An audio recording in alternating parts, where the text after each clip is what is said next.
on, guys? It's your boy KC Fowler, one half of the Fowlers podcast, host of the Melanin Warriors podcast. Bring you yet another Melanin Warrior. Today we're talking about Cathy Williams. So the character Cuffy from the Harder They Fall movie on Netflix right now, good movie if y'all ain't checked it out yet, was the portrayal of the actual person, Cathy Williams, who was the only woman to serve as a Buffalo soldier. Cathy was born in September 1842 to an enslaved mother and a free father in Independence, Missouri. During her childhood, she worked as a house slave. In 1861, Union soldiers occupied Jefferson City, where she was currently working during the early periods of the Civil War. At this time, captured slaves were considered contraband and forced to serve in the military before Cathy voluntarily enlisted. She was a cook and a washwoman for the Army. Despite the prohibition against women serving in the military, Cathy Williams joined the regular Army under the name William Cathy on November 15, 1866.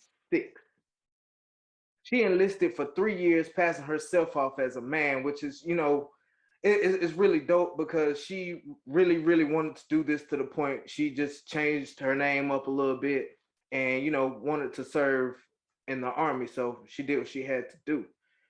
It is said she took part in the Battle of Pea Ridge and the Red River campaign, but there is not an official evidence of her taking part in these battles. It was said there was a Indris Cathy that served, and they're speculating that could have been her, but there's no official record. So let's move on. Shortly after she enlisted, she caught the smallpox and was sent to the hospital. She came back to her unit in New Mexico, but during that time, the smallpox hit her body pretty hard. It was a lot of strain, and she was hospitalized again, and that's when the Army found out that she was actually a woman. The post surgeon actually informed the post commander, and she was honorably discharged. But that's not the end of her story, folks. She then went on to be a cook at the Fort Union in New Mexico. She then moved to Colorado and married. The marriage ended when her husband actually stole her money and a team of horses. However, he was arrested. So after his arrest, she moved to Trinidad, Colorado. There she made her living as a seamstress, and it was even said that she was the owner of a boarding house. Soon after, her health declined because of diabetes and other things. She actually had a couple of pieces of her body amputated. I believe it was her toes or something like that, amputated and things like that. And even though there were other women that posed as men during the Revolutionary War, they were actually granted their disability pension. Cathy Williams, however, was denied. And shortly after the denial of her disability, she passed away of health complications in 1893. Cathy Williams was the first Melanin warrior to enlist and the only documented woman to serve in the United States Army while disguised as a man during the Indian War.